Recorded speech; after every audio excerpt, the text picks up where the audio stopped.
Os super-heróis fazem sucesso nos quadrinhos e no cinema, salvando milhares de pessoas e de cidades, geralmente nos Estados Unidos ou na Europa.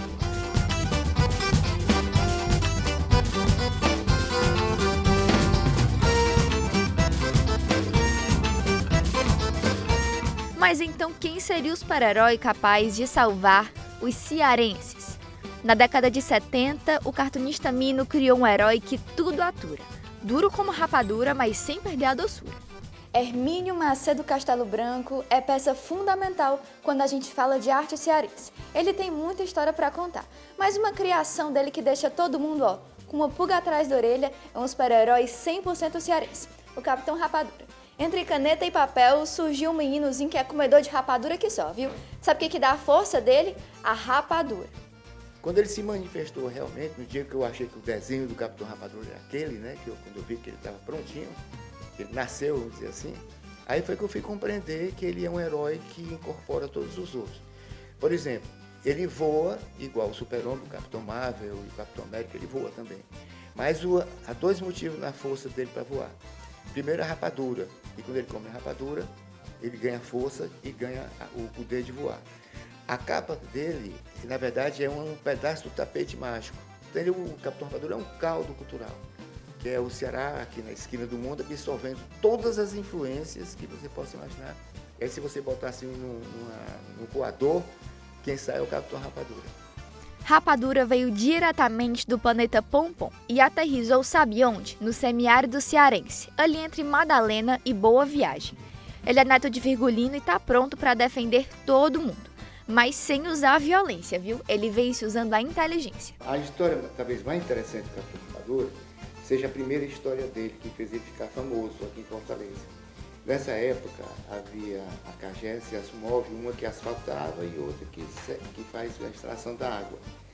Mas eles faziam o seguinte, eles não tinham sincronia nas obras. Então a Sumov asfaltava, aí depois vinha a Cagés e se esburacava para poder colocar o encanamento.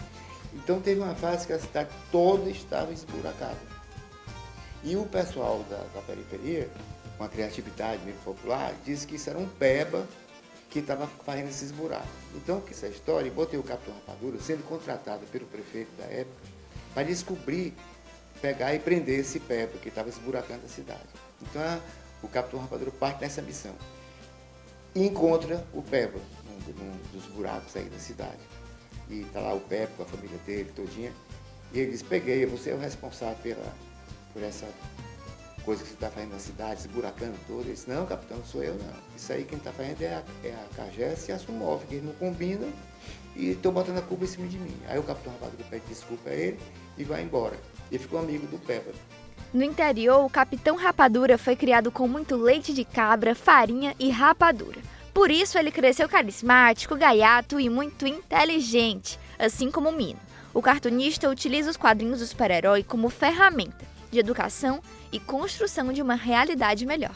Na década de 50, que eu já devia ter uns 12, 13 para 14 anos, o que proliferava era as histórias em quadrinhos que no mundo inteiro estavam no auge, né? Então vinha tudo para cá.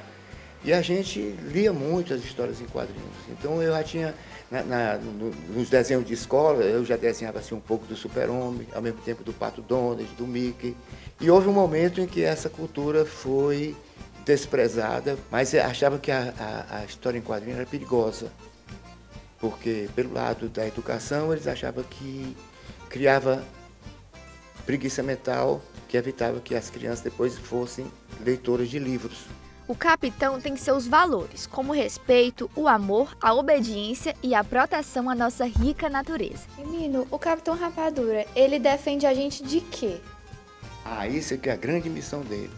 Ele defende a gente da gente mesmo, porque ele incorpora a sabedoria, também a sabedoria, de certa forma, cristã. Ele, na maior parte dos quadrinhos, por exemplo, tem um Frei Chico, que é um personagem que mora aqui lá no Baturité, lá naquele mosteiro que tem lá em cima do Jesuíta.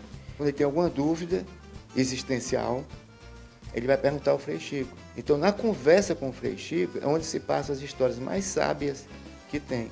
Então, no último quadrinho, ele está saindo depois da visita do Frei Chico, ele diz como é bom a gente aliviar a alma com alguém. Então isso não é coisa que um personagem desses que a gente conhece diga isso. O super-herói já soma mais de 50 anos de aventuras pelo nosso Ceará. Dizem que ele é o tal, destemido e cabra macho, um herói de moral. Correu até Lampião pedindo socorro a Padre Cícero quando viu o capitão. O Capitão Rapadura incorpora tudo isso, porque isso aí é riqueza do Nordeste. Aquela coisa do Ceará moleque, não, sabe? O Ceará do Capitão Rapadura, ele é encantador, ele é muito bonito e tem muita coisa engraçada, mas ele não é moleque. Eu gosto da piada pronta que vem às vezes em grandes situações, as respostas espirituosas dos cearenses, que são do Paulanei, do Quintino Cunha, que são respostas brilhantes mesmo. Esse é o Ceará brilhante que eu gosto, e esse eu transponho para o Capitão Rapadura, que fala não o cearês só pelas palavras, mas o cearês pela expressão e pela frase. Então a frase toda é cearense, como se fala no interior. A palavra mágica não é Shazam, é superação. Superar é que é ser super, e é esse tipo de herói, de super-herói, que todos nós podemos ser.